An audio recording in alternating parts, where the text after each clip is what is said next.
Good morning. It's March 21st, and this is your daily brief in science. Here's everything you need to know.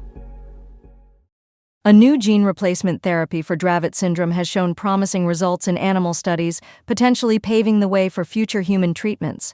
Dravet syndrome is a rare genetic disorder that affects approximately 1 in 15,700 children, primarily due to mutations in the SCN1A gene, which plays a key role in regulating brain activity.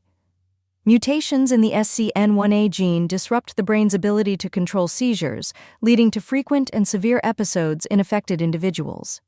The innovative therapy utilizes a two-step approach for gene delivery, employing specialized enhancers to target defective cells and splitting the large SCN1A gene into two parts. These parts are then delivered using harmless adeno-associated viruses, or AAVs, which are commonly used in gene therapies due to their safety profile. Injections of the dual-AAV therapy, named DLX 2.0-SCN1A, yielded positive outcomes in treated mice, with no observed increases in mortality, weight loss, or gliosis. The study reported significant improvements, including reduced seizure frequency and long-term recovery, all without the side effects often associated with traditional epilepsy medications. Dr. Boaz Levi highlighted that this new therapy aims to deliver the missing gene accurately, enhancing both safety and effectiveness. Researchers express optimism that this gene replacement method could greatly improve the quality of life for children suffering from Dravet syndrome and their families. However, further research and clinical trials are essential to confirm the therapy's safety and efficacy in humans. The findings, published in Science Translational Medicine, emphasize the potential of cell-specific therapies for genetic disorders and the hope for transformative treatments. A new study has shed light on how infants form memories, revealing that heightened hippocampal activity during their first exposure to images correlates with better recall later on. This research, published by Yates and colleagues in the journal Science, emphasizes the vital role of the hippocampus in memory encoding from a young age. Contributions from developmental and cognitive scientist Vladimir Slutsky indicate that the hippocampus in infants is sufficiently developed to encode early memories. Lead author Dr. Nick Turk-Brown theorizes that while infants begin to develop statistical learning pathways early, the emergence of episodic memory may be delayed due to the cognitive demands present in infancy. Turk-Brown also suggests that the challenges in retrieving these early memories might be linked to the brain's lack of appropriate search terms for accessing stored information. Notably, the reasons behind enhanced memory encoding in infants older than 12 months remain uncertain, even though significant brain development occurs during this period. Neurobiologist Flavio Donato, who was not involved in the study, highlights the importance of early memories in shaping development and the potential long-term implications of childhood trauma. Parents can support their infants' learning by engaging in repetitive activities, like singing familiar songs or reading the same books, which strengthens their learning connections. These findings suggest that the timeline for the formation of our first memories may be earlier than previously understood, influencing our comprehension of early childhood experiences. Previous research has shown that infants as young as 3 months can engage in statistical learning, recognizing patterns rather than specific events, indicating a developmental progression in memory types. To effectively study memory in infants, Turk-Brown's team has developed methods to keep babies calm and engaged during scans, utilizing comfort items and shorter tasks. He emphasizes the brain's plasticity during the first 2 years of life, which is crucial for future learning and development. A groundbreaking development in immunology has emerged from researchers led by Sergio P. Aspron.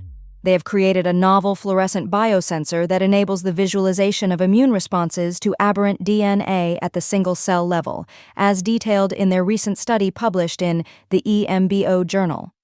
This innovative biosensor represents a significant advancement in understanding the innate immune response in complex biological models. It addresses a critical gap in the ability to visualize these processes, capturing the dynamics of responses to cGAMP, an important intracellular and extracellular messenger.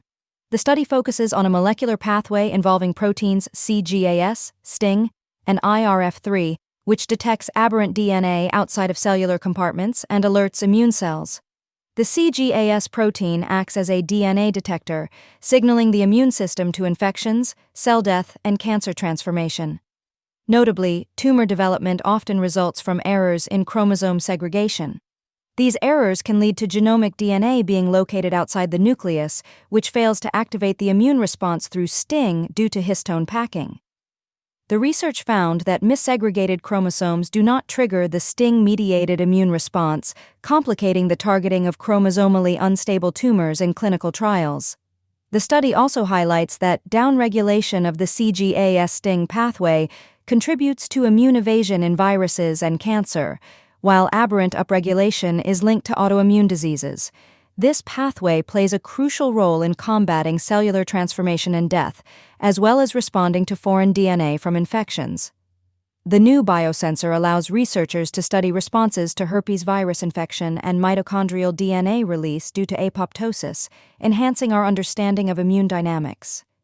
Previously, the lack of biological reporters has limited research on these immune responses, underscoring the need for innovative tools like this biosensor. The study was conducted by a research group from UPV/EHU and the University of Heidelberg, with funding from the Ickerbasque Foundation, Boehringer Ingelheim Fonds, and Heidelberg University's Excellence Program. The James Webb Space Telescope, or JWST, is revolutionizing our understanding of the universe with capabilities that far exceed its predecessors, like Hubble and Spitzer. Designed with advanced technology, JWST enables unprecedented observations of cosmic phenomena. It is equipped with 4 main instruments: NIR-CAM for imaging through dust, NIR-SPEC for measuring cosmic fingerprints, MIRI for probing longer wavelengths, and FGS-NIR-ISS for characterizing exoplanet atmospheres. Since its launch, JWST has made significant discoveries, including the identification of CEERS 1019 as the most distant active supermassive black hole. This was followed by the discovery of UHZ1, a black hole with a mass estimated between 10 to 100 million solar masses, dating back to just 470 million years after the Big Bang. Additionally, JWST has revealed that GNZ11, once thought to be the most distant galaxy, has been surpassed by JADES GSZ14-0, emitting light from just 285 million years after the Big Bang. Other notable findings include the most distant red supergiant star and the farthest galaxy cluster, showcasing JWST's ability to uncover new cosmic phenomena. These discoveries challenge our previous assumptions about cosmic structures, suggesting that the formation of planetary systems and asteroid belts may be more complex than previously thought. 4 unexpected findings have fundamentally changed our understanding of the universe, including insights into binary Jupiter mass objects and the independent formation of supermassive black holes. The pursuit of scientific inquiry through JWST highlights the importance of curiosity and exploration in science.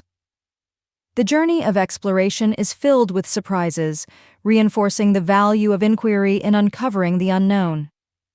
Key physical characteristics of telescopes, such as the size of the primary mirror and wavelength range, play a crucial role in enhancing light-gathering power and resolution, ultimately determining the types of cosmic phenomena that can be studied. Researchers from the University of São Paulo and Princeton University have announced a significant advancement in recycling cement waste. They have developed a method that transforms this waste into a sustainable, low-carbon alternative that performs comparably to conventional cement. This innovative process could potentially reduce emissions from the cement industry by up to 61%, which far surpasses the Global Cement and Concrete Association's estimate of a 9% reduction through traditional clinker replacement methods. The new technique involves heating crushed concrete to 500 degrees Celsius, effectively restoring its binder properties without generating harmful emissions. Their study, published in ACS Sustainable Chemistry and Engineering, shows that mixtures containing up to 80% recycled cement can match the strength of traditional Portland cement while significantly lowering carbon emissions. By blending recycled cement with finely ground Portland cement or limestone, the resulting mix achieves industry-standard strength and workability, addressing previous concerns about the performance of recycled materials. This technology promotes a circular carbon economy, allowing materials from demolished structures to be reused in new construction projects. Research leader Sergio Angulo noted that construction waste is often sent to landfills or used in low-grade applications, making their recycling method a breakthrough for high-quality applications. Despite the promising technology, challenges remain for wider adoption, including the need for improved sorting and processing of demolition waste and potential updates to building codes to support performance-based standards. In Brazil, the implementation of performance-based standards for non-structural building applications could encourage the use of recycled cements. The collaboration between Angulo and White began when Angulo was a visiting researcher at Princeton in 2023, enhancing their research capabilities. With Portland cement responsible for about 8% of global emissions, reducing its carbon intensity is a crucial goal for the cement industry. This has been your daily brief in science. To read more about these stories, follow the links in the episode bio. You can also subscribe to these updates via email at www.brief.news. For more daily podcasts about the topics you love, visit brief.news/podcasts. We'll be back Monday with everything you need to know.